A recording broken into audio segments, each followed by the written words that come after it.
Hello students, 71st BPSC prelims की हमारी तैयारी चल रही है। हम लोग पीवाईक्यू डिस्कस कर रहे थे जिसमें हमारा 78th का पेपर 4 जनवरी वाला चल रहा था।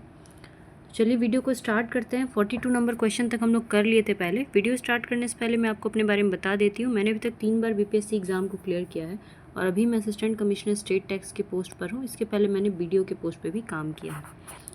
तो देखिए 43 नंबर क्वेश्चन कहता है कि भारत में वित्त आयोग का प्राथमिक कार्य क्या है। ठीक है, वित्त आयोग जो है फाइनेंस कमीशन, उसका मेन काम जो है वो क्या है। तो भारत में फाइनेंस कमीशन का मेन काम क्या है। तो फाइनेंस कमीशन यानी वित्त आयोग को हम लोग को बढ़िया से पढ़ लेना चाहिए कि वित्त आयोग जो है वो एक संवैधानिक बॉडी है। उसका गठन कॉन्स्टिट्यूशन से होता है। कॉन्स्टिट्यूशन में लिखा है आर्टिकल 280 में कि हर 5 साल में वित्त आयोग का गठन करना है और इसका गठन हर 5 साल में कौन करते हैं, राष्ट्रपति करते हैं। ठीक है, राष्ट्रपति हर 5 साल में वित्त आयोग का गठन करते हैं आर्टिकल 280 के तहत। फिर इसका काम क्या है, तो ये कुछ 4 मुद्दों पे राष्ट्रपति को जो है ना परामर्श देता है। तो वो 4 मुद्दों क्या है, किस बात पे परामर्श देता है, और जो परामर्श देता है वो बाइंडिंग नहीं होता है, सिर्फ एडवाइस होता है। उसके एडवाइस को माना भी जा सकता है, नहीं भी माना जा सकता है। फिर जो फर्स्ट फाइनेंस कमीशन था उसके जो अध्यक्ष थे वो कौन थे, वो थे केसी नियोगी जी। ठीक है, केसी नियोगी फर्स्ट फाइनेंस कमीशन के जो अध्यक्ष थे वो थे, प्रथम वित्त आयोग के, जो 1951 में गठित हुआ था फर्स्ट फाइनेंस कमीशन। और अभी 16वां फाइनेंस कमीशन जो है वो गठित किया गया है। तो डिटेल से हम लोग इसको थोड़ा देख लेते हैं। देखिए फाइनेंस कमीशन किससे आता है, आर्टिकल 280 से लिख लीजिए आप लोग। द 16th फाइनेंस कमीशन, 16वां finance commission held its first meeting, इसने अपना पहला मीटिंग कर लिया है to discuss the terms of reference and other matters. The union cabinet has approved the terms of reference for the 16th finance commission. The approval of TOR will play a crucial role in determining the financial distribution between center and state government. किस मुद्दों पे ये देता है advice, वो advice होता है कि जितना टैक्स कलेक्शन हुआ है उसमें कितना % टैक्स जो है वो राज्यों को जाना है और कितना % टैक्स जो है वो यूनियन जो है वो अपने पास रखेगी, मतलब सेंट्रल गवर्नमेंट रखेगी। बहुत सारी चीज़ें सेंट्रल गवर्नमेंट अपने तरफ से करती है। ठीक है, जैसे किसानों को जो किसान सम्मान निधि 6,000 रुपये मिलता है वो सेंट्रल गवर्नमेंट की तरफ से मिलता है सभी राज्यों में। उसी तरह से बहुत सारी चीज़ें हैं जो सेंट्रल गवर्नमेंट करती है, सड़क बनाना, हाईवे वगैरह, और बहुत सारी चीज़ें हैं जो स्टेट गवर्नमेंट अपने फंड से करती है। तो जो भी टैक्स कलेक्शन अगर 100% होता है तो उसमें कितना % स्टेट को दिया जाता है, फ़िलहाल ये 41% है। ठीक है, 41% राज्यों में बांट दिया जाता है और बाकी जो बच गया वो सेंट्रल गवर्नमेंट अपने पास रखती है, यानी ज़्यादा पैसा सेंट्रल गवर्नमेंट अपने पास रखती है। पहले ये 42% था, मगर जब जम्मू कश्मीर को राज्य की श्रेणी से हटा दिया गया, क्योंकि जम्मू कश्मीर राज्य रहा नहीं, वो यूनियन टेरिटरी हो गया, माने यूनियन यानी सेंट्रल गवर्नमेंट का उस पर अधिकार हो गया, सेंट्रल गवर्नमेंट उसकी सारी चीज़ों को देखेगी, तो फिर 1% कम करके 41% कर दिया गया। ठीक है, तो यही है। और ये अपना काम कब से शुरू कर रहा है, फॉर द पीरियड स्टार्टिंग 1 अप्रैल 2026। 1 अप्रैल 2026 से पहले ही अपना रिकमेंडेशन दे देगा कि कितना % क्या बांटना है, जो डिस्ट्रीब्यूशन है वो कितना % का होना है। ठीक है, इसके बारे में देखें तो 16th finance commission of India has been form to define distribution of central tax revenue. ठीक है, distribution of tax between centre and state. ठीक है, tax revenue to the state for a period of 5 year, 5 साल तक इस 16वें के अनुसार ये जो भी रिकमेंडेशन देगा उसके अनुसार टैक्स का डिस्ट्रीब्यूशन किया जाएगा। और ये शुरू होगा 2026-27 के फाइनेंशियल ईयर से, मतलब 1 अप्रैल 2026। फाइनेंशियल ईयर जो है वो हमेशा 1 अप्रैल से शुरू होता है, वित्तीय वर्ष। ठीक है, 1 अप्रैल से 31 मार्च तक चलता है। ठीक है,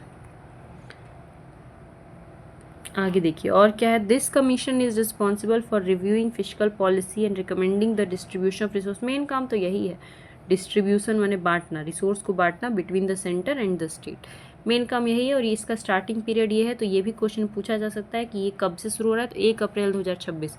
या ये पूछा जा सकता है कि अभी कौन सा चल रहा है। अगर अभी कौन सा चल रहा है तो अभी तो 15th चल रहा है ना। ठीक है, अभी 15वां जो वित्त आयोग है वो चल रहा है। 1 अप्रैल 2026 से 16वां वित्त आयोग के अनुसार चीज़ें होंगी। ठीक है, उसके रिकमेंडेशन के अनुसार। चेयरमैन भी बहुत बार एग्जाम में पूछा था कि चेयरमैन और मेंबर कौन है। मेंबर तो नहीं भी पूछ सकता है पर चेयरमैन पूछ सकता है। तो 16th finance commission of India has been set up to, बात वही फिर दोबारा बार बार वही चीज़ लिख रहा है, फाइनेंशियल ईयर 26-27 से शुरू हो जाएगा, टैक्स का डिस्ट्रीब्यूशन करेगा। ठीक है, चेयरमैन कौन है? अरविंद पनगढ़िया जी। पहले ये नीति आयोग के चेयरमैन थे, farmer vice chairman of NITI Aayog. ठीक है, नीति आयोग के वाइस चेयरमैन थे अरविंद पनगढ़िया जी। ये 16वां वित्त आयोग के चेयरमैन। ये बहुत ही ज़्यादा इंपॉर्टेंट क्वेश्चन है क्योंकि बहुत ही फेमस व्यक्ति हैं।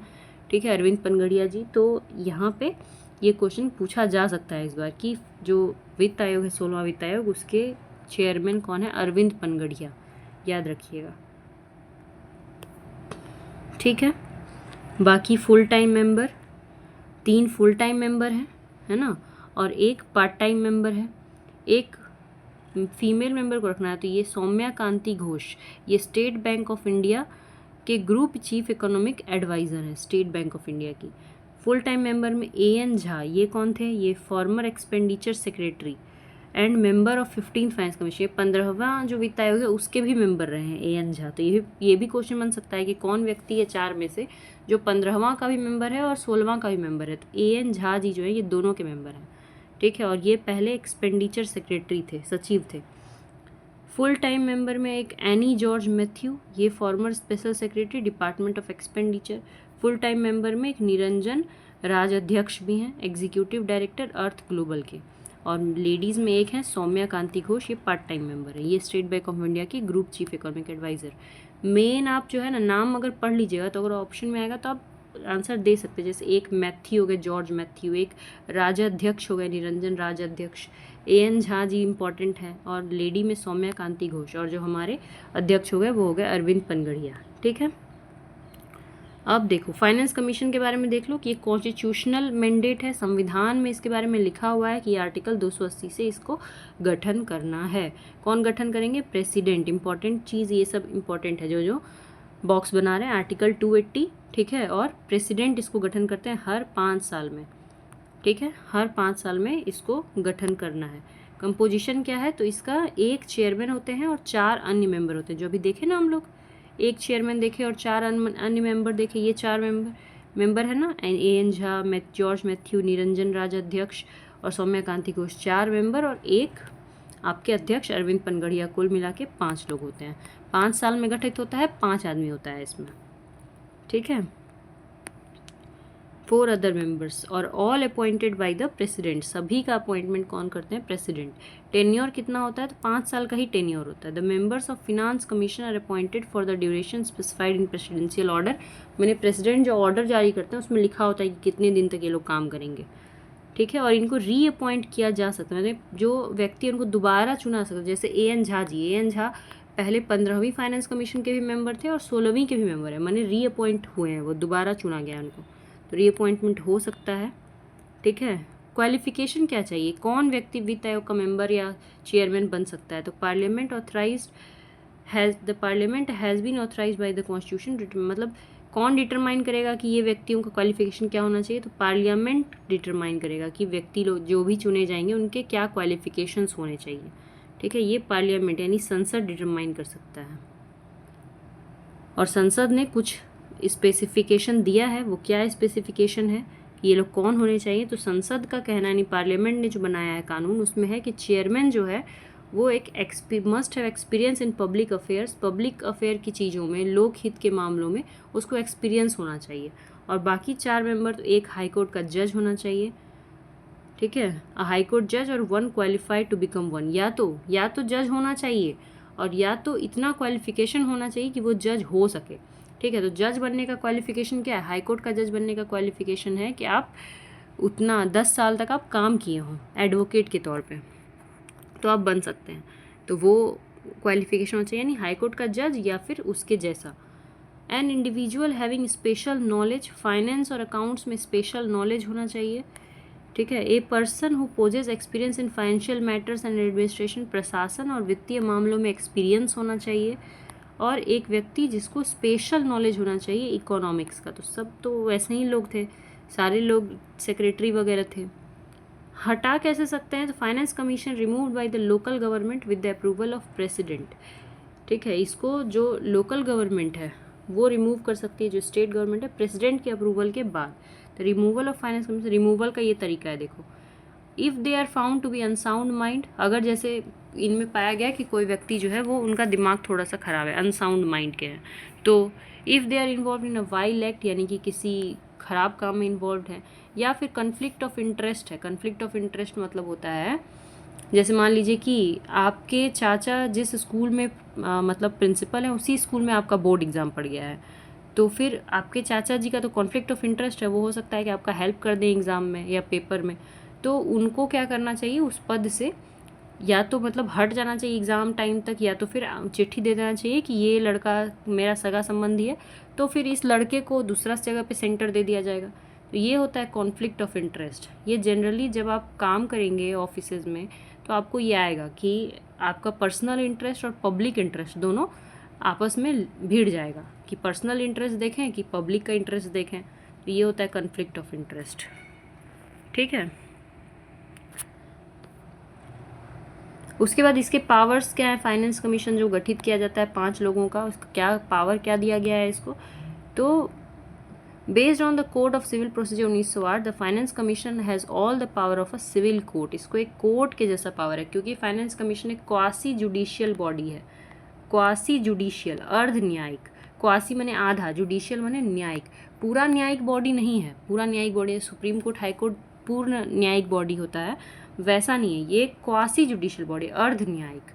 ठीक है, सिविल कोर्ट के सारे पावर्स इसके पास है। ये लोगों को अगर बुलाना चाहती है किसी को अपनी मीटिंग्स में तो समन कर सकती है, बुला सकती है। यहाँ देखो, एविडेंस डिमांड, एविडेंस का डिमांड कर सकती है। The commission has power to call witness, witness यानी गवाहों को बुला सकती है। And ask for production of public document, सरकारी डॉक्यूमेंट भी ये मंगवा सकती है किसी भी ऑफिस से।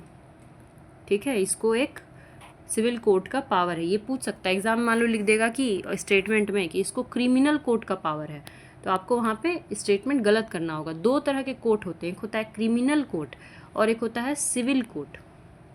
तो जो सिविल कोर्ट होता है ना, वो जनरली ऐसे मुद्दों को देखता है जो बेलेबल होते हैं, जिसमें बेल दिया जा सकता है, जो समाज के प्रति अपराध नहीं होते हैं।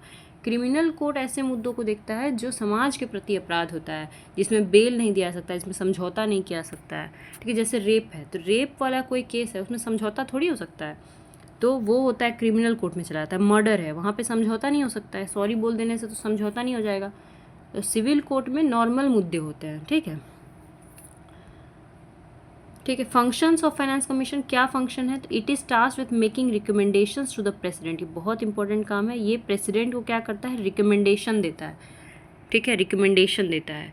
क्या रिकमेंडेशन देता है कि टैक्स को कैसे डिस्ट्रीब्यूट करें, tax distribution between the union and the state. ठीक है, यूनियन और स्टेट के बीच में टैक्स का डिस्ट्रीब्यूशन। दूसरा क्या है, rules for grant in aid. किसी किसी राज्य को आप देखिएगा, जैसे बिहार में जब मोदी जी आते हैं, हमारे प्रधानमंत्री जी, तो वो बहुत ज़्यादा अनाउंसमेंट देते हैं कि यहाँ से यहाँ ट्रेन चलाएंगे, इतना रुपया बिहार को देंगे, गया को विकसित करेंगे, गया का नाम गया जी कर दिए और अब इसको विकसित करेंगे। तो इस तरह से बहुत सारी चीज़ें देते हैं। तो ऐसा क्यों, किसी एक राज्य को स्पेशल दिया जा रहा है बहुत सारी चीज़ें, किसी राज्य को नहीं दिया जा रहा है। ये आप देखिए, गुजरात को कितना दिया जा रहा है। बुलेट ट्रेन चलेगा तो गुजरात में, कोई नया बड़ा फैक्ट्री खुलना है एप्पल उप्पल का तो गुजरात में ही खुलेगा, यानी हर चीज़। तो ये होता है grant in aid. Grant in aid मतलब दान। ठीक है, एक तरह से हिंदी में समझो दान। तो राज्यों को दान देने का जो रूल्स वगैरह है वो भी फाइनेंस कमीशन बताती है। फाइनेंस कमीशन वो भी रिकमेंड करती है कि किस राज्य को कितना रुपया आपको इस तरह से दान के तौर पे देना चाहिए। जो गरीब राज्य हैं उनको देना चाहिए आगे बढ़ने के लिए। ठीक है, तीसरा, पहला चीज़ हो गया डिस्ट्रीब्यूशन ऑफ टैक्स, टैक्स का बंटवारा between state and union centre. दूसरा चीज़ हो गया कि ग्रांट इन एड, दान के बारे में, स्टेट को कितना क्या ग्रांट इन एड मिलना चाहिए। तीसरा चीज़ हो गया tax devolution at state level, माने किस स्टेट को कितना मिलना चाहिए। अब जैसे कह दिया कि 41% सभी राज्यों को दे दो, बाकी सेंट्रल गवर्नमेंट रख लो। अब 41% में कितना परसेंट किस राज्य को देंगे, ये भी तो है कि किस राज्य को ज़्यादा देंगे, किस राज्य को कम देंगे। अब जो बड़ा राज्य है उसको ज़्यादा देना चाहिए, जो छोटा राज्य है उसको कम देना चाहिए, है ना। जिसकी जनसंख्या ज़्यादा है उसको ज़्यादा देना चाहिए, जिसकी जनसंख्या कम है उसको कम देना चाहिए। तो इस तरह से नियम बनाया जाता है। तो ये नियम भी फाइनेंस कमीशन बताती है कि स्टेट में किस स्टेट को कितना टैक्स का पैसा मिलना चाहिए। और चौथा हो गया मिसलेनियस। मिसलेनियस में सब आ जाता है, जो भी प्रेसिडेंट उससे मांगे रिकमेंडेशन वो सब उसको देना पड़ेगा प्रेसिडेंट कहें कि तुम ये मैटर भी देख लो, इस मैटर पे भी एडवाइस दे दो, तो सारे मैटर्स पे उसको एडवाइस देने होंगे। याद रखना 4 काम होता है फाइनेंस कमीशन का। पहला काम हो गया कि सेंटर और स्टेट के बीच में टैक्स कैसे बांटें। दूसरा हो गया ग्रांट इन एड, ठीक है, दान। तीसरा हो गया कि स्टेट के बीच में स्टेट टू स्टेट किसको कितना टैक्स मिलना चाहिए। और चौथा हो गया मिसलेनियस। मिसलेनियस में हो जाता है प्रेसिडेंट के द्वारा दिया हुआ सारा काम। समझ गए आप लोग।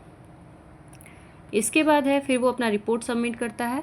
तो report is submitted to the president. वो किसको रिपोर्ट देता है? प्रेसिडेंट को, क्योंकि प्रेसिडेंट ने ही ना उसको बनाया है, उसको काम दिया है, ठीक है। तो प्रेसिडेंट को ही वो फिर अपना रिपोर्ट देता है और फिर प्रेसिडेंट उस रिपोर्ट को पार्लियामेंट के दोनों हाउस के सामने रखते हैं।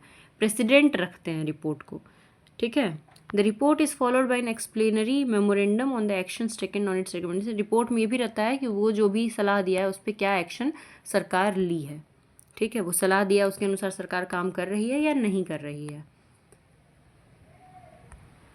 ठीक है। पहले और भी चीज़ें होती थी, जैसे कि पहले फाइनेंस कमीशन जो है वो सजेस्ट करता था कि असम, बिहार, उड़ीसा, वेस्ट बंगाल, इन राज्यों को कितना ग्रांट देना चाहिए। ग्रांट माने दान, क्योंकि ये गरीब राज्य हैं। आप लोग सुने होंगे पहले बीमारू, कुछ राज्यों को बीमारू राज्य कहा जाता था, ठीक है। बीमारू मतलब कि ये बीमार है। जैसे बिहार, सबसे पहले तो बिहारी नाम आता था बीमार राज्य में, ठीक है। बिहार, मध्य प्रदेश, असम, राजस्थान, यूपी, ठीक है, बीमारू राज्य।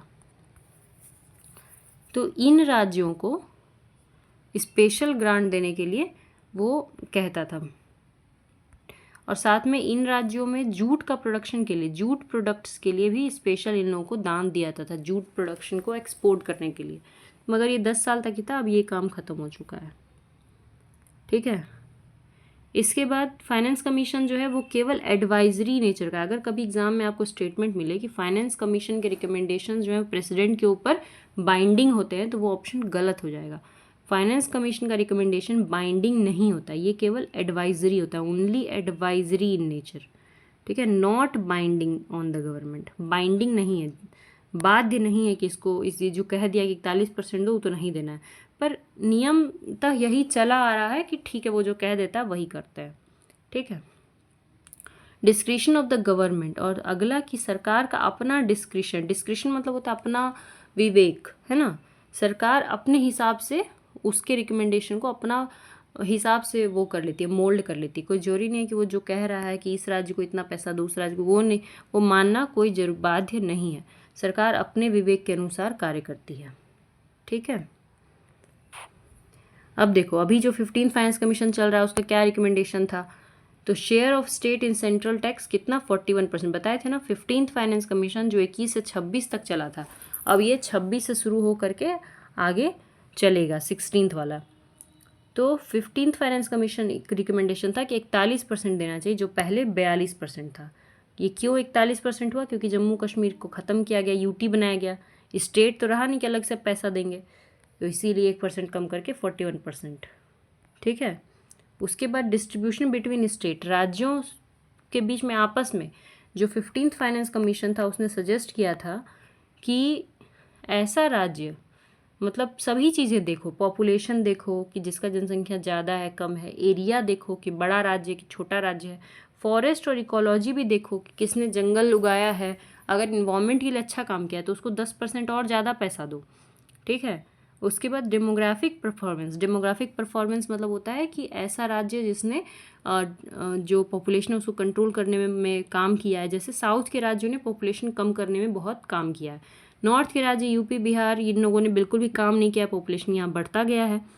तो अगर जो साउथ के राज्य हैं उन्होंने ज़्यादा अच्छा काम किया तो उनको ज़्यादा पैसा जो है वो मिलना चाहिए, लेकिन जिसकी जनसंख्या ज़्यादा है उसको भी ज़्यादा पैसा मिलना चाहिए। तो जनसंख्या के हिसाब से भी दोनों तरफ से देखना है, ठीक है। फिर टैक्स और फिस्कल एफर्ट, ऐसे राज्य जो टैक्स मतलब कि चोरी को रोकते हैं, जो अच्छा टैक्स मतलब उगाही कर सकते हैं, उन राज्यों को भी स्पेशल प्रेफरेंस देते हुए 2.5% एक्स्ट्रा पैसा देना है। तो इस तरह से कहा गया था 15th फाइनेंस कमीशन में। अब 16वां फाइनेंस कमीशन क्या रिकमेंडेशन लेके आता है वो हम लोग बाद में देखेंगे जब रिकमेंडेशन आएगा, ठीक है। फिर है grants to states. The commission has recommended revenue deficit grant amounting to about ₹3 trillion over the 5-year period.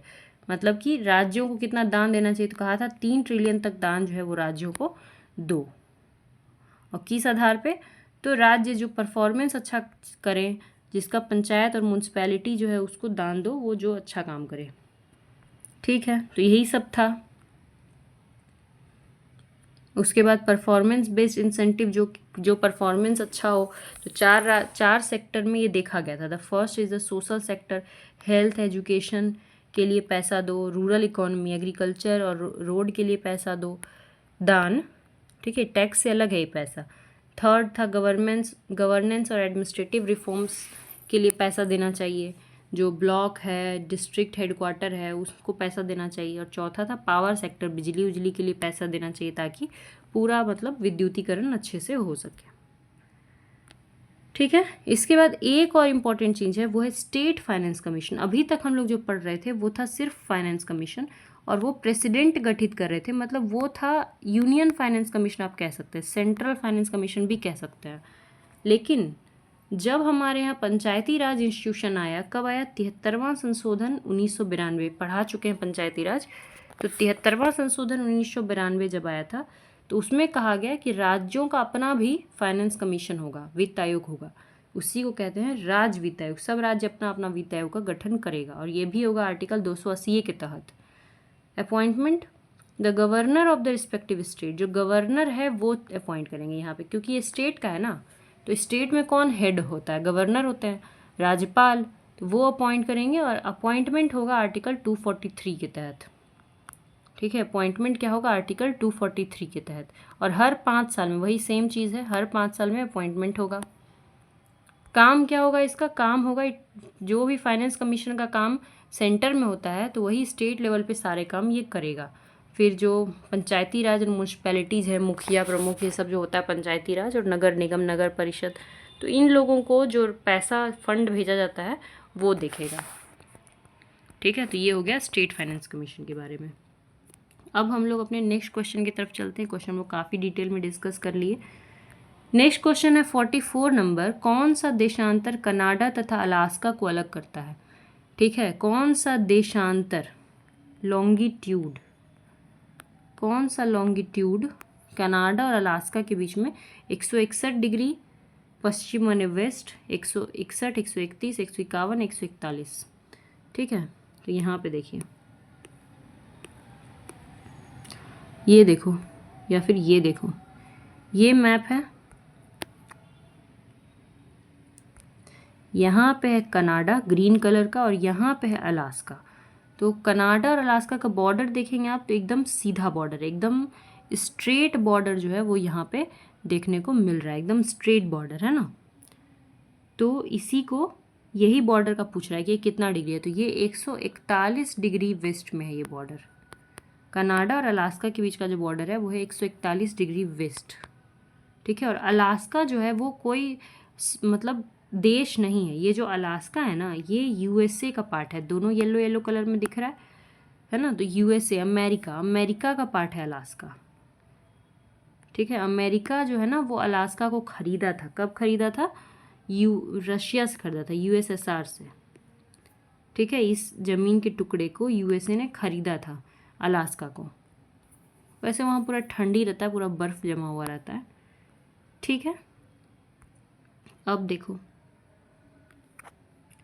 क्या है, the longitude that separates Canada and Alaska is 141 degree west. This meridian from the boundary between the Yukon territory in Canada and the state of Alaska in US. The boundary was initially established by Anglo Russian convention of 1825 में boundary शुरू में स्थापित किया गया था, और बाद में कंफर्म किया गया इस बाउंड्री को जब यूएसए ने परचेज कर लिया Alaska from Russia in 1867। USA ने अलास्का को रशिया से परचेज कर लिया था, खरीद लिया था। ठीक है, 1867 में।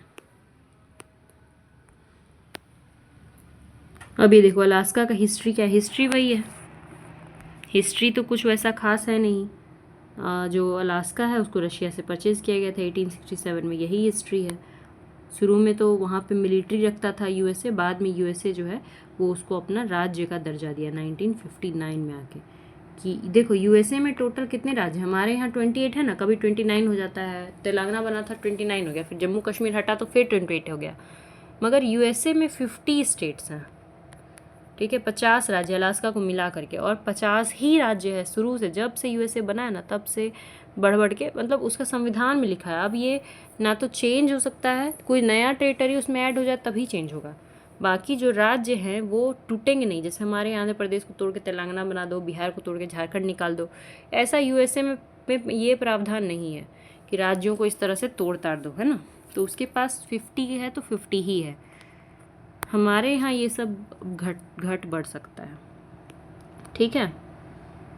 ये देखिए क्या होता है देशांतर और अक्षांश, लैटिट्यूड और लॉन्गिट्यूड।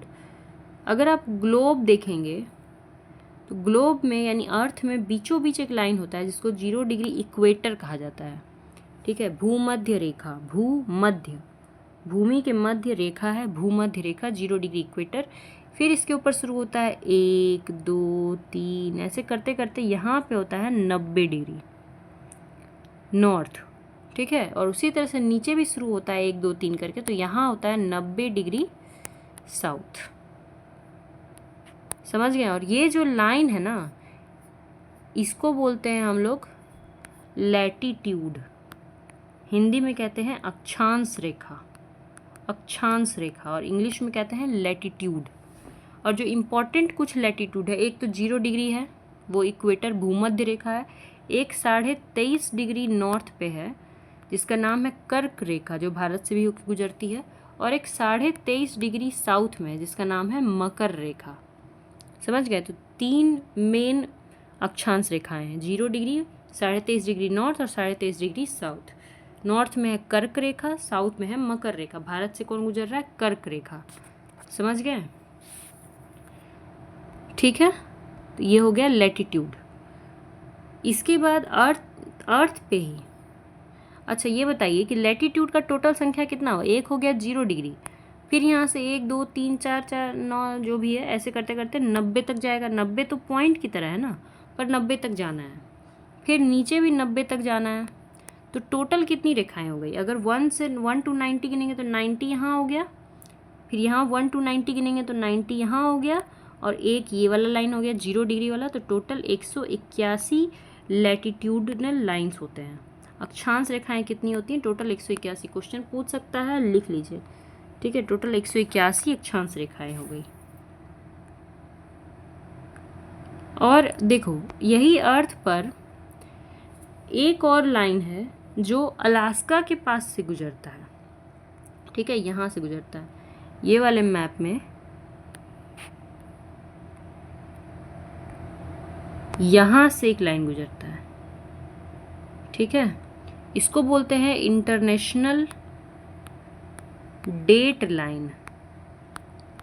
इंटरनेशनल डेट लाइन, इधर रशिया है, इधर अलास्का यानी यूएसए है, जो कि यूएसए अलास्का को खरीदा था रशिया से ही। ये लाइन कौन सा लाइन है? International date line. अगर आप इस लाइन से उधर जाएंगे ना तो आपका एक दिन आपको घट जाएगा, और इधर से इधर आइएगा तो एक दिन बढ़ जाता है। तो ये इसीलिए इसको इंटरनेशनल डेट लाइन बोलते हैं। या फिर ऐसे ऐसे देखो ढेर सारे लाइन दिख रहे हैं, 1 line 2 line 3 line 4 line 5 line सब दिख रहा है ना। तो ये लाइन क्या है? लॉन्गिट्यूडनल लाइन, देशांतर रेखाएं, लॉन्गिट्यूडनल लाइंस, देशांतर रेखाएं, समझ गए आप लोग? देशांतर रेखाएं,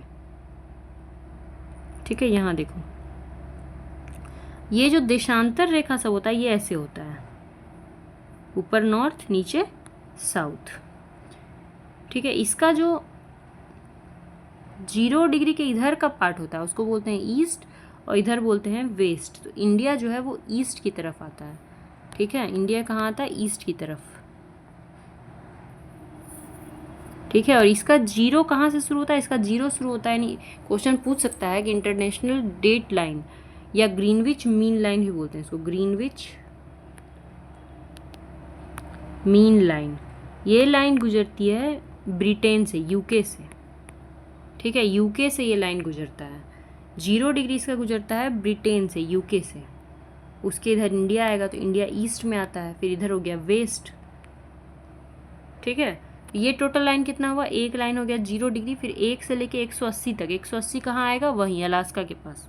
तो 180 इधर, और फिर इधर 1 से लेके 180, 180 इधर, 180 लाइन मगर सेम ही होता है दोनों का। 180 लाइन दोनों वही है, इंटरनेशनल डेट लाइन। तो 180 दो बार तो होगा नहीं, तो इधर 180 अगर जोड़ लिए तो इधर 179 ही जोड़ेंगे। तो दोनों को ऐड कर दो, कितना हो गया 9, 8 7 15 का 5, हासिल 1 2, 359 और प्लस ये जो 0 डिग्री है इसको कोई भी नहीं जोड़ा है तो हो गया आपको 360। तो टोटल 360 ही होता है। ठीक है, तो याद कर लेना, ये लॉन्गिट्यूडनल होता है 360 और ये वाला लैटिट्यूड अक्षांश रेखाएं ये होता है 181। और 0 डिग्री को प्राइम मेरिडियन भी बोलते हैं, प्राइम मेरिडियन, जो यूके से गुजरता है, ब्रिटेन से। ठीक है, ग्रीनविच मीन लाइन बोलते हैं उसको। अब इंडिया का अगर देखेंगे कि इंडिया का लैटिट्यूड और लॉन्गिट्यूड, अक्षांश और देशांतर रेखाएं, तो सब अगर अक्षांश रेखा देखेंगे तो इंडिया का अक्षांश रेखा है आपको कितना,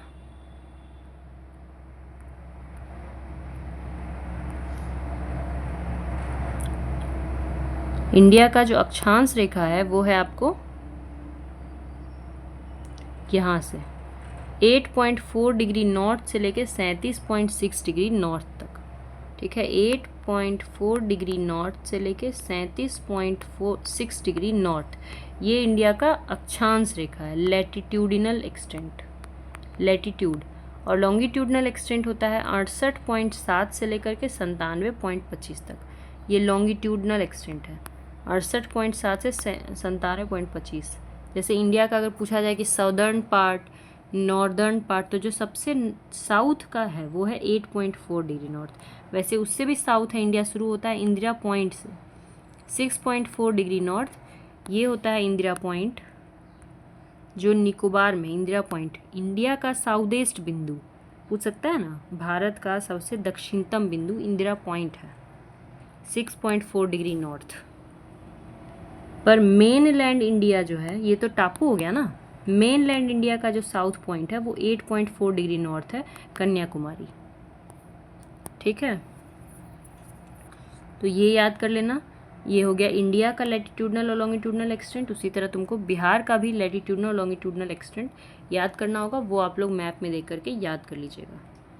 ठीक है, अब हम लोग चलते हैं नेक्स्ट क्वेश्चन की तरफ। ये जो नेक्स्ट क्वेश्चन है 45 नंबर, ये क्वेश्चन कह रहा है कि निम्नलिखित में से भारत में किस संविधान संशोधन ने एक राज्य में मुख्यमंत्री सहित मंत्री परिषद की अधिकतम संख्या निर्धारित की। ये क्वेश्चन हम लोग डिस्कस कर चुके हैं कि टोटल जो मिनिस्टर्स होते हैं मुख्यमंत्री सहित, या फिर अगर सेंटर में बात करें तो प्रधानमंत्री सहित, टोटल मंत्रियों की संख्या होनी चाहिए जो लोकसभा का टोटल सीट है उसका 15%। उसी तरह राज्य में विधानसभा के टोटल सीट का 15%, इतना ही मंत्री होना चाहिए। और ये अधिकतम संख्या कहाँ से निर्धारित किया गया, 91वां संविधान संशोधन 2002 में ये निर्धारित किया गया था, 2003 में। ठीक है, 91st संवैधानिक संशोधन 2003। तो ये इसका आंसर हो जाएगा। बाकी डिटेल में इसको हम लोग ऑलरेडी डिस्कस कर चुके हैं, जो भी आप लोग प्रीवियस वीडियो ज़रूर देख लीजिएगा, उसमें हम लोग बहुत सारा ऐसा कॉन्सेप्ट डिस्कस किए जो अब दोबारा हम लोग डिस्कस नहीं करेंगे क्योंकि हम लोग को जल्दी जल्दी आगे बढ़ना है। 46 नंबर क्वेश्चन है, एक प्रबल विद्युत अपघट्य की चालकता। प्रबल विद्युत अपघट्य, प्रबल माने होता है स्ट्रॉन्ग, विद्युत अपघट्य माने होता है इलेक्ट्रोलाइट, इलेक्ट्रोलाइट। तो एक स्ट्रॉन्ग इलेक्ट्रोलाइट की चालकता, देखो इलेक्ट्रोलाइट क्या होता है, अब जैसे अगर नमक है तो आपको पता होगा कि नमक को अगर पानी में घोला जाए, नमक का फॉर्मूला होता है NaCl, सोडियम क्लोराइड, और नमक को अगर पानी में घोला जाता है और फिर उससे अगर बिजली पास करवाएंगे तो बिजली वहाँ से पास करती है। तो नमक जो हो गया वो क्या हो गया, एक इलेक्ट्रोलाइट हो गया, विद्युत अपघट्य हो गया, समझ गए। सोडियम क्लोराइड एक इलेक्ट्रोलाइट है, नमक एक विद्युत अपघट्य है, इलेक्ट्रोलाइट नाम में ही समझ में, इलेक्ट्रो माने बिजली, तो बिजली पास हो सकता है अगर नमक को पानी में घोल दिया जाए। तो ये पानी में घोलने से Na अलग और Ca अलग हो जाता है, Na का आयन Na+ अलग और Cl- अलग, फिर ये लोग आपस में बिजली इधर से उधर करवा सकते हैं। तो अब कह रहा है, ये तो समझ गया कि एक नमक है NaCl है, ये एक बहुत स्ट्रॉन्ग इलेक्ट्रोलाइट है नमक। अब अगर इसमें और ज़्यादा पानी डालें, मान लो कि नमक और पानी घोल चुके हैं, अब इस बिजली पास हो सकती है, मगर और ज़्यादा पानी डालेंगे, तनुकरण करना, सब ऑप्शन में तनुकरण लिखा है, तनुकरण माने पानी और डालना, डाइल्यूट करना। तो अगर और ज़्यादा पानी डालते जाएंगे, नमक नहीं डालना है, सिर्फ पानी डालते जाना है, तो फिर वो बिजली जो कंडक्ट करने का जो पावर है वो घटेगा कि बढ़ेगा? तो ऑब्वियस सी बात है कि नमक तो आप डाल नहीं रहे, पानी खाली डालते जा रहे हैं, तो नमक की संख्या तो कम हो रही है ना, तो फिर चालकता क्या होएगा? कम होएगा, है ना। चालकता क्या होगा? घटेगा तनुकरण करने पे। जितना ज़्यादा पानी डालेंगे, नमक तो उतना ही रखे हैं गिलास में, पानी खाली डालते जा रहे हैं, तो जितना पानी डालेंगे उतना उसका बिजली कंडक्ट करने की पावर क्या होगी? घटने लगेगी। और तनुकरण की जगह अगर आप नमक, पानी डालने की जगह अगर आप और ज़्यादा नमक डालें तो फिर कंडक्टिविटी बढ़ सकता है, फिर वो ज़्यादा बिजली, वो जो है मूवमेंट इधर से उधर हो सकती है। समझ गए? 46 नंबर क्वेश्चन क्या है? इलेक्ट्रोलाइट्स के बारे में। 47 नंबर क्वेश्चन देखो। 47 नंबर क्वेश्चन है कि शिशु मृत्यु दर क्या है? शिशु मृत्यु दर, इन्फेंट मोर्टेलिटी रेट। पहला ऑप्शन है उस विशेष वर्ष में पैदा हुए, मतलब किसी एक वर्ष में ये नापा जाता है कि 2025 में, 25 तो नाप नहीं सकते, 25 चल ही रहा है, 2024-25 मान सकते हैं। 24-25 माने 1 अप्रैल 2024 से लेकर के 31 मार्च 2025 तक, या फिर 2024 में। तो किसी विशेष वर्ष में पैदा हुए 1000 जीवित बच्चों के अनुपात में 3 वर्ष की आयु से पहले मरने वाले बच्चों का अनुपात। ठीक, मतलब एक साल में अगर 1000 बच्चा पैदा हुआ है तो उसी साल में 3 वर्ष तक का कितना बच्चा मरा है? 3 वर्ष तक का में सब आएगा, 5 महीना का, 6 महीना का, 1 दिन का, 2 दिन का, तो कितने बच्चों की डेथ हुई है। ठीक है, तो उसका जब रेशियो निकालते हैं तो क्या वो शिशु मृत्यु दर होता है। दूसरा ऑप्शन में यहाँ पे 4 वर्ष कर दिया है कि वही साल में 1000 बच्चा पे 4 साल का बच्चा तक का मरने का उम्र। तीसरा ऑप्शन में कह रहा है 1000 जीवित बच्चा पे 2 वर्ष तक के बच्चों की मृत्यु। और चौथा ऑप्शन कह रहा है कि 1000 बच्चों पे 1 वर्ष की आयु तक के से पहले मरने वाले बच्चों का अनुपात। तो शिशु मृत्यु दर यही होता है। ठीक है, शिशु मृत्यु दर होता है कि एक किसी विशेष वर्ष में 1000 बच्चा अगर जन्म लिया तो 1 साल तक का कितना बच्चा का डेथ हुआ है। अगर ये ज़्यादा है तो शिशु मृत्यु दर कहेंगे कि ज़्यादा है। पहले हमारे देश में इन्फेंट मोर्टेलिटी रेट बहुत ज़्यादा हुआ करता था, घर में बच्चों का जन्म होता था, बच्चों की मृत्यु बहुत अधिक होती थी, माँ की भी मृत्यु बहुत ज़्यादा होती थी, मैटरनल मोर्टेलिटी रेट जो था वो भी बहुत ज़्यादा था। अब क्योंकि इंस्टीट्यूशनलाइजेशन आ गया, हॉस्पिटल्स में मतलब बच्चे पैदा हो रहे हैं, डिलीवरी हो रहा है, तो दोनों में बहुत ज़्यादा कमी इंडिया में आया है। ठीक है, अब हम लोग नेक्स्ट क्वेश्चन की तरफ चलते हैं। नेक्स्ट क्वेश्चन 48 नंबर जो है ये रीजनिंग का क्वेश्चन है। ये क्वेश्चन क्या कह रहा है कि निम्नलिखित आकृति में कितने त्रिभुज हैं। ठीक है, कैसे बनाते हैं, कितने त्रिभुज हैं, कितना दिख रहा है। देखने को तो एक बड़ा वाला दिख रहा है, फिर ये 1 2 3 4 5 दिख रहे हैं और बड़ा वाला दिख रहा है, उसके बाद फिर बड़ा वाला मतलब 6, फिर एक ये भी दिख रहा है पूरा मिला के, ये हो गया 7, इधर भी दिख रहा है तो ये हो गया 8। ठीक है, 8, उसके बाद इधर भी दिख रहा है तो ये हो गया 9, फिर इधर भी दिख रहा है, ये हो गया 10। ठीक है, और उसके बाद ये भी दिख रहा है तो ये हो गया 11, फिर ये भी दिख रहा है, ये हो गया 12, फिर ये वाला तो जोड़ ही लिए होंगे, या फिर वही 12, ये जोड़े नहीं जोड़े तो ये फिर तो 13 हो गया, है ना, तो 13-14 के आसपास। ठीक है, तो इस हिसाब से ये क्वेश्चन जो है ना बनाने वाला क्वेश्चन, एग्जाम में इस तरह के क्वेश्चन को छोड़ते नहीं, और बनाते कैसे हैं उसका तरीका है, देखो बताते हैं।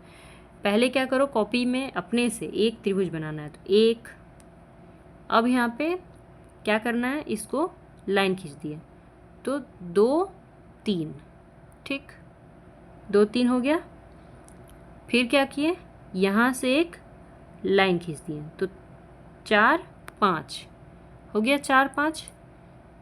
फिर क्या किए, यहाँ से एक लाइन खींच दी, ये वाला लाइन, तो ये हो गया 6। ठीक है, 6, और ये बड़ा वाला भी बन गया 7, और ये बड़ा वाला भी बन गया 8। ठीक है, उसके बाद यहाँ से एक लाइन खींच दिए तो हो गया आपको 9, और ये हो गया 10, और ये लाइन खींचने के कारण यहाँ से भी एक त्रिभुज बन गया 11। ठीक है, और ये लाइन खींचने के कारण यहाँ से भी एक त्रिभुज बन गया 12, और इस लाइन के खींचने के कारण तो और कुछ नहीं हुआ, तो 12 त्रिभुज यहाँ पे बन रहा है। इसका आंसर क्या है, 12। समझ गए? तो इस तरह से आपको एग्जाम में इसको सॉल्व करना है, छोड़ना नहीं होता इस तरह के क्वेश्चंस को। अब चलते हैं हम लोग नेक्स्ट क्वेश्चन पे। नेक्स्ट क्वेश्चन है आपका 49 नंबर कि भारत के किस राज्य में चित्रकूट मंदिर स्थित है। ठीक है, वैसे तो सबको पता है कि चित्रकूट के घाट पर राम जी सीता जी रामायण से जुड़ा हुआ है ना, चित्रकूट में ही भरत मिलाप हुआ था, राम और भरत मिलाप जो हुआ था वो चित्रकूट में ही हुआ था। वहीं पे फिर राम को पता चला था कि दशरथ जो उनके पिता हैं उनकी मृत्यु हो गई है, तो वो उनका फिर नदी में जा कर के वो भी करते हैं। तो चित्रकूट में सब हुआ था और ये यूपी के पास है। लेकिन इस क्वेश्चन में ये मंदिर के बारे में पूछा है, चित्रकूट के बारे में नहीं पूछा है। चित्रकूट डिस्ट्रिक्ट है यूपी का, ठीक है, उत्तर प्रदेश में डिस्ट्रिक्ट है चित्रकूट जिला, पर ये पूछ तो मंदिर के बारे में रहा है, तो मंदिर मध्य प्रदेश में है, ठीक है। इसीलिए ये कंफ्यूजिंग क्वेश्चन था एग्जाम में।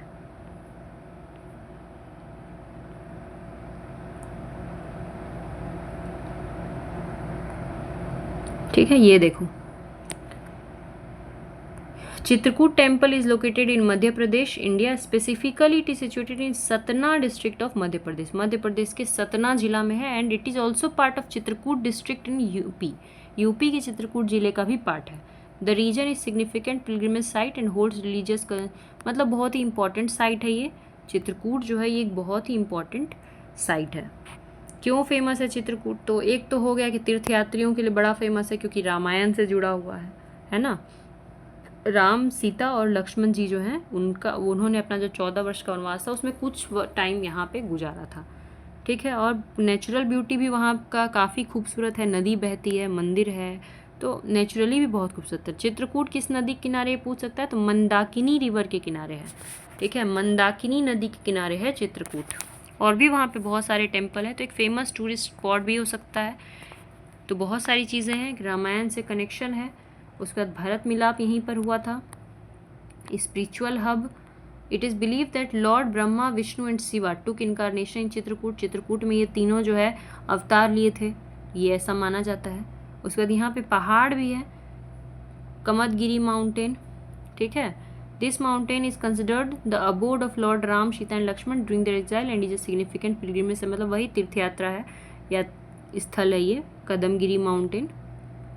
फिर मंदाकिनी नदी, the river is believe to cleanse one of sins, माना जाता है कि ये नदी जो है ये भी पापों को धोती है। And it's said that Prayagraj comes to Chitrakoot to bath in Mandakini annually. Natural beauty वही सब है, नदियों से घिरा है, फॉरेस्ट है, रिवर है, यही सब है। तो बस ठीक है, टूरिस्ट डेस्टिनेशन है। अब हम लोग चलते हैं नेक्स्ट क्वेश्चन की तरफ। नेक्स्ट क्वेश्चन जो आपका ये एक इम्पॉर्टेंट क्वेश्चन है क्योंकि ये हिस्ट्री और पॉलिटी दोनों से जुड़ा हुआ क्वेश्चन है। वर्ष 1946 में बनी अंतरिम सरकार में, एक 1946 जब देश आज़ाद नहीं हुआ था, ठीक है, 1947 में हम लोग आज़ाद हुए ना, तो उससे एक साल पहले हमारे देश में एक सरकार गठित हो गया था जिसको इंटरिम गवर्नमेंट कहा गया था। अंतरिम सरकार, इंटरिम गवर्नमेंट मतलब ये सरकार गठित कर दिया गया था, इसमें प्रधानमंत्री बने थे वही जवाहरलाल नेहरू जी ही, इनको ही बनाया गया था उस टाइम भी, अंतरिम सरकार में भी। तो उसमें राजेंद्र प्रसाद जो हैं, जो कि बाद में जाके हमारे प्रेसिडेंट बने, डॉक्टर राजेंद्र प्रसाद, इनको कौन सा मंत्रालय दिया गया था, कौन सा विभाग, तो ये खाद्य और कृषि मंत्रालय इनको दिया गया था, ठीक है। फूड एंड एग्रीकल्चर मिनिस्टर थे डॉक्टर राजेंद्र प्रसाद। इसके अलावा देखो यहाँ पे गृह मंत्रालय लिखा है, होम मिनिस्ट्री, प्रतिरक्षा मंत्रालय, डिफेंस मिनिस्ट्री। तो पूछ सकता है आगे कि डिफेंस मिनिस्टर कौन थे इस सरकार में, तो ये सरकार इंपॉर्टेंट है, तो इसके बारे में थोड़ा हम लोग डिटेल से डिस्कस कर लेते हैं, ठीक है। ये देखो, इंटरिम गवर्नमेंट,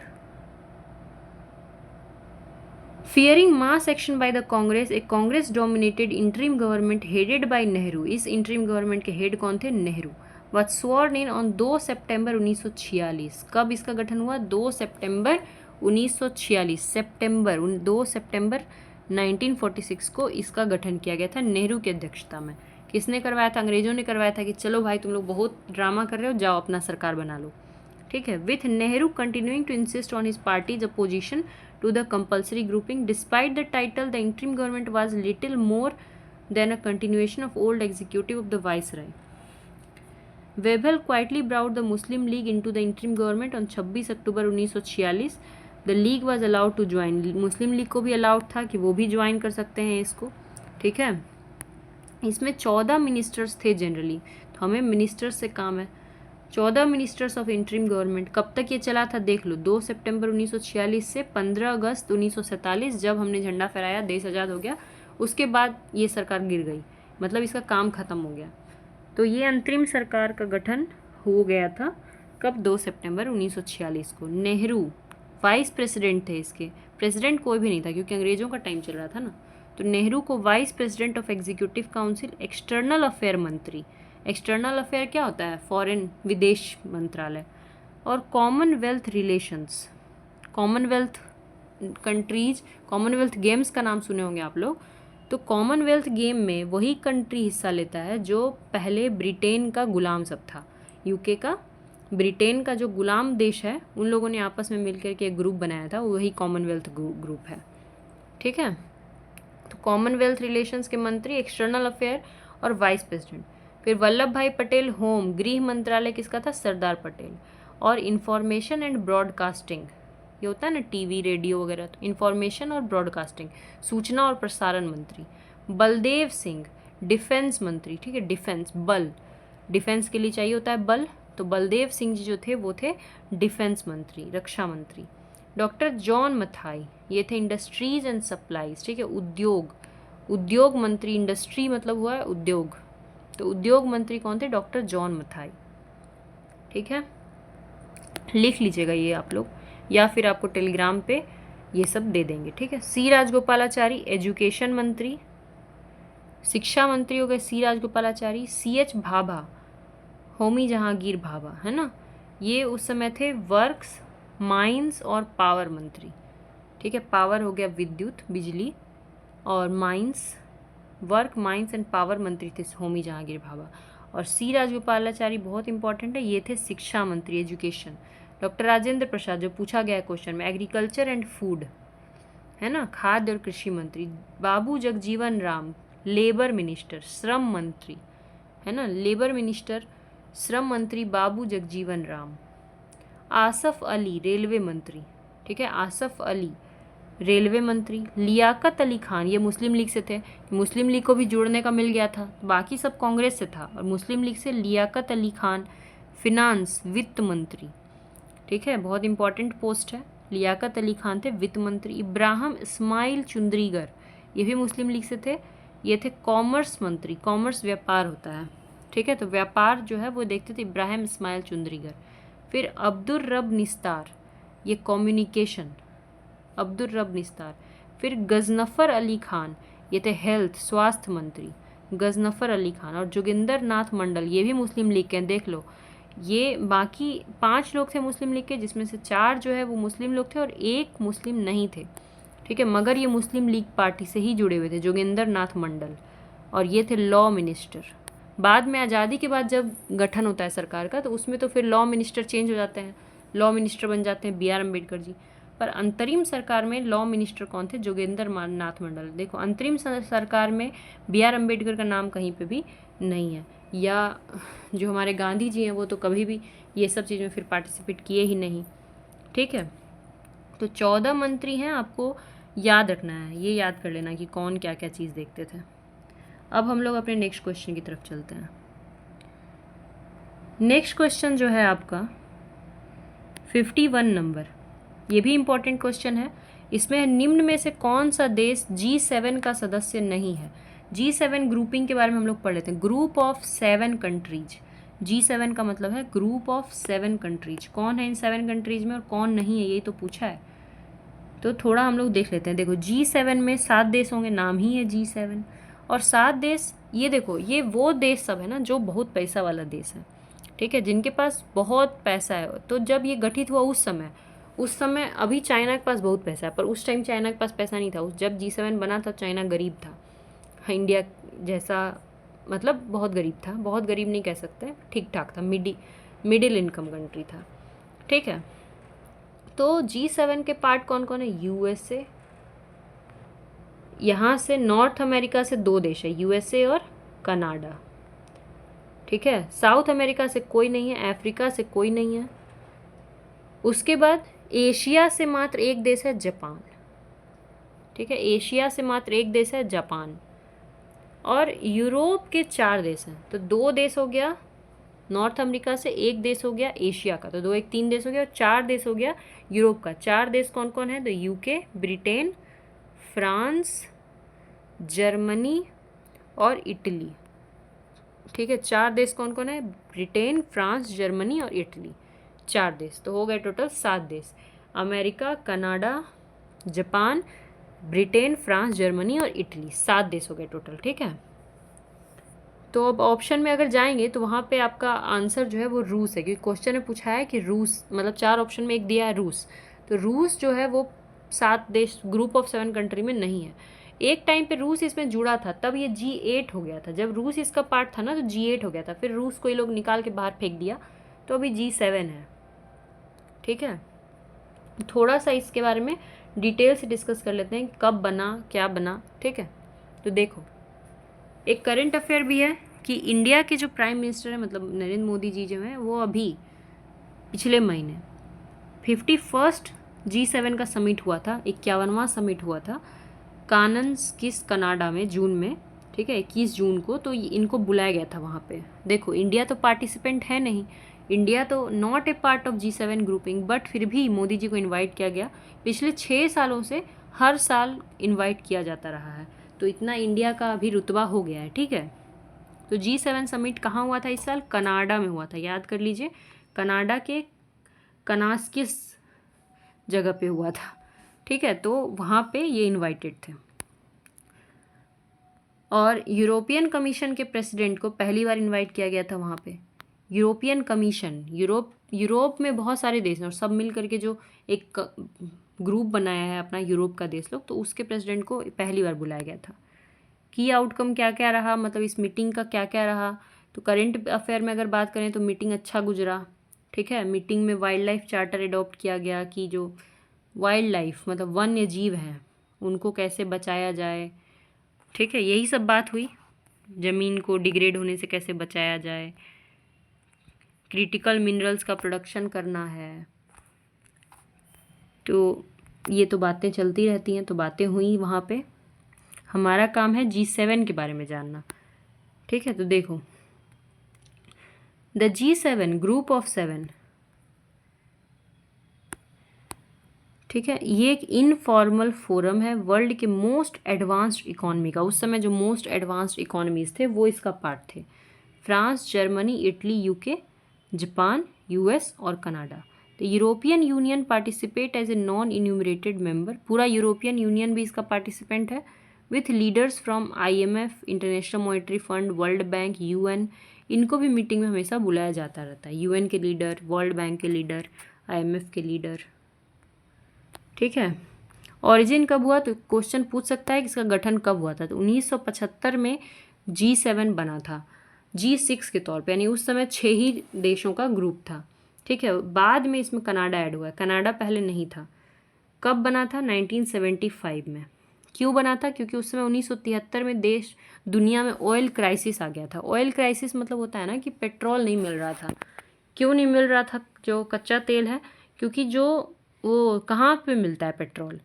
ये मिलता है आपको सऊदी अरब, मतलब मिडिल ईस्ट के जो देश है, सऊदी अरब, UAE, ईरान, इराक, वहाँ मिलता है। और वहाँ के वो लोग जो है ना बंद कर दी थी कि हम लोग नहीं देंगे तुम लोग को। तो ऑयल क्राइसिस आ गया था, मतलब दाम वो लोग बहुत बढ़ा दिया था, तो हम लोग खरीद नहीं पाते थे। तो उसी समय ये जो ग्रुप है ये लोग आपस में मिलकर 6 आदमी का ग्रुप बनाया था। ठीक है, कनाडा बाद में इसमें 1976 में ज्वाइन किया, तो बन गया G7। 2025 में इसका 50वां एनिवर्सरी G7 का।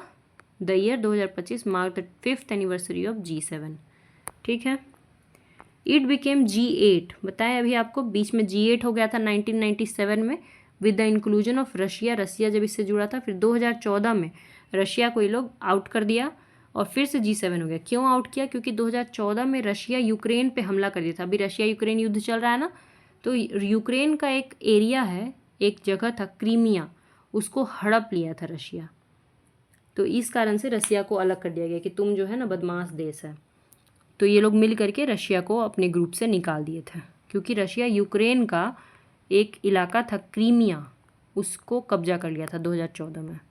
जैसे पाकिस्तान हमारे POK को नहीं कब्जा कर लिया, वैसे ही। ठीक है, ये देखो, ये है G7 जिसमें 7 देश है। G8 पहले हुआ करता था रशिया को मिला के, और G20 में ये तो है रहेगा ही, 7 देश रहेगा ही प्लस रशिया रहेगा ही, उसके अलावा बाकी देश। तो इंडिया भी G20 का पार्ट है, ठीक है। यहाँ देखो इंडिया का मैप, इंडिया भी पार्ट है, चाइना भी पार्ट है।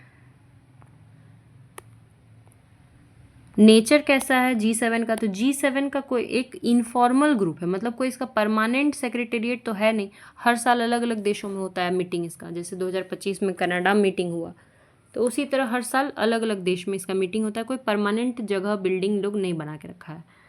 Each member host and leads discussion in turn, मतलब कि एक टर्न में हर साल रोटेट होता है कि इस साल ये किया तो अगला साल वो करेगा, इस तरह से इसका मीटिंग होता रहता है। और कंसेंसस से डिसीजन लिया जाता है। कंसेंसस मतलब होता है कि आपस में सहमति से, सभी देश जब सहमत होते हैं तो फिर कोई डिसीजन लिया जाता है। और कोई ये बाइंडिंग यानी बाध्य करने वाला कानून नहीं बनाता है कि कोई बाइंडिंग कानून बनाया जाए। बाकी ये सब जानना उतना जरूरी नहीं, इसका इकोनॉमिक सिग्निफिकेंस वगैरह। इसने अभी तक क्या किया है, कुछ अचीवमेंट, तो वो लिख लो। एक अचीवमेंट ये इंपॉर्टेंट चीज़ है, बिल्ड बैक बेटर। ये पूछा जा सकता है कि build back better, B3W, build back better world, ये किसका है, तो ये भी G7 का है। G7 ये लेके आया था। B3W, build back better world, ठीक है, G7 का है। और partnership for global infrastructure investment, PGII, partnership for global infrastructure and investment, ठीक है, PGII।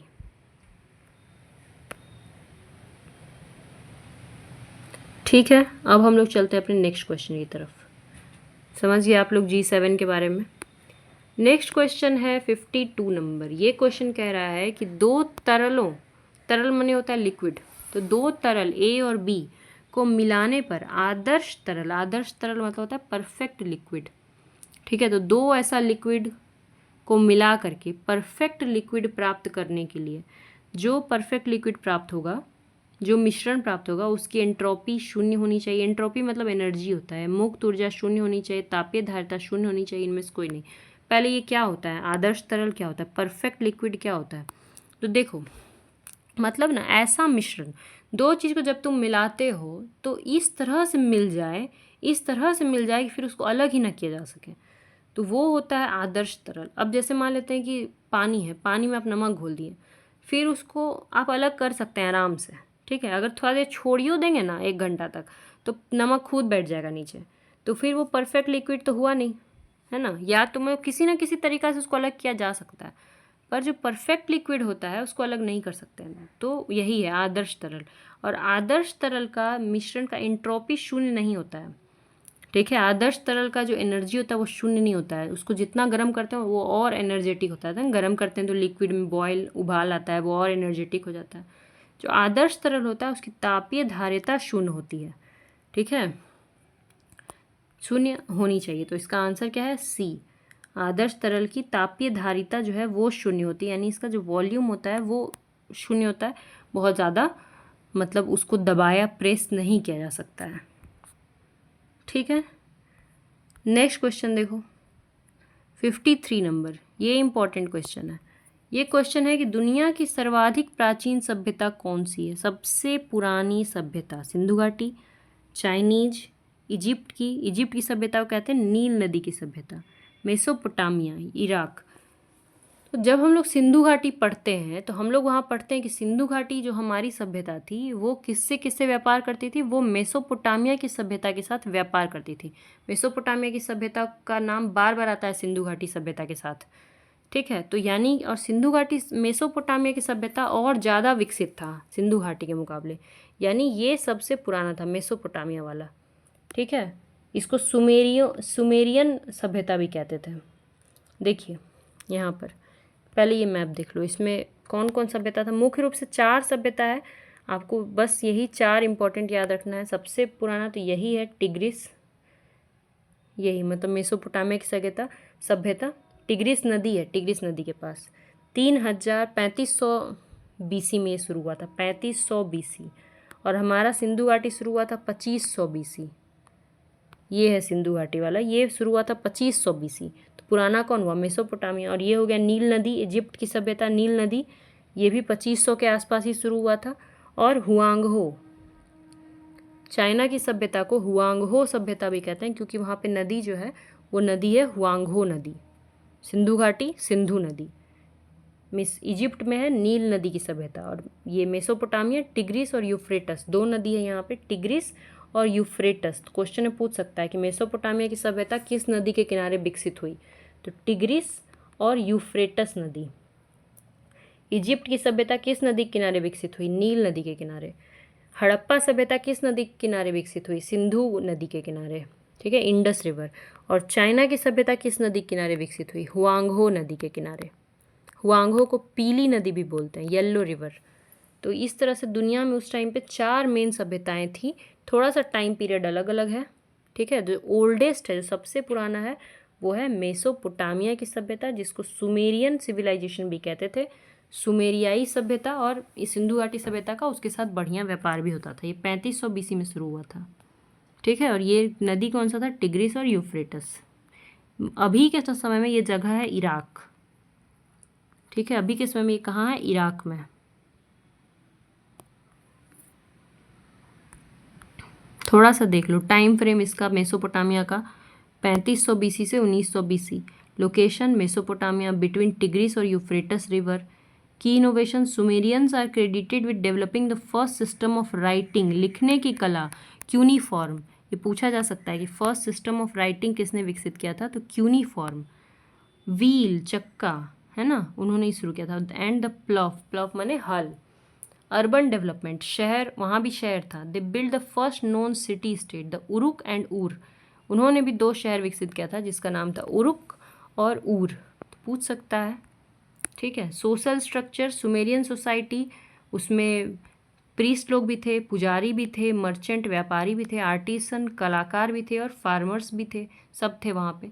दूसरा एडवांसमेंट, मैथमेटिक्स में भी एडवांस था वो लोग, एस्ट्रोनॉमी में भी एडवांस, एस्ट्रोनॉमी मतलब खगोल शास्त्र, ज्योतिष शास्त्र। और गवर्नेंस, उसमें भी एडवांस, ठीक है। तो ये हो गया मेसोपोटामिया की सभ्यता, ठीक है। लिखने की कला, क्यूनीफॉर्म, और शहर उरुक और ऊर, है ना, उरुक और ऊर। अब चलते हैं हम लोग नेक्स्ट क्वेश्चन की तरफ। नेक्स्ट क्वेश्चन है आपका, नेक्स्ट क्वेश्चन कौन सा है, नेक्स्ट क्वेश्चन है 54 नंबर। 54 नंबर क्वेश्चन बताया हुआ क्वेश्चन है, कल परसों ही बताए थे तो दोबारा नहीं बताएंगे, इसका आंसर आप ही को देना है कि 1857 का विद्रोह पूरा पढ़ा दिए हैं। तो किसने इसको पहली बार प्रथम भारतीय स्वतंत्रता संग्राम के रूप में वर्णित किया, तो BD सावरकर। बताए थे आपको, किताब था BD सावरकर ने लिखा था कि 1857 द फर्स्ट इंडियन रिवॉल्यूशन, प्रथम भारतीय स्वतंत्रता संग्राम, BD सावरकर ने ही कहा था, तो यही आंसर हो गया। नेक्स्ट 55 नंबर, किस नदी को बिहार का शोक कहते हैं, पता ही आपको, कोसी नदी को कहते हैं, ठीक है। कोसी नदी अपना रास्ता बहुत बदलती है ना, इसीलिए इसको बिहार का शोक कहते थे। जैसे कि आज यहाँ से बह रहा है और कल रात को यहाँ से बहने लगेगा, बहुत डिफरेंस रहता था इसका। क्योंकि कोसी नदी जो है ना वो अपने साथ गाद लेकर के आता है। कोसी नेपाल से आता है, ठीक है, नेपाल से, और ये अपने साथ गाद लेकर के आता है, मिट्टी उट्टी, और ये अपने ही रास्ते में मिट्टी, जैसे मान लो यहाँ मिट्टी बिछा दिया तो खुद ही नहीं जा पाएगा, तो अब इधर से बहेगा। तो इस तरह है कोसी, इसीलिए इसको बिहार का शोक कहा जाता है। 56 नंबर, बिहार के किस जिले में लीची का उत्पादन होता है, ऑलरेडी आप सबको ये सब पता है। तो आज के वीडियो को हम लोग यहीं पे एंड करते हैं। कुछ आप लोग को डाउट हो कमेंट सेक्शन में आप लोग पूछ सकते हैं। तब तक आप लोग पढ़ते रहिए। All the very best, thank you very much.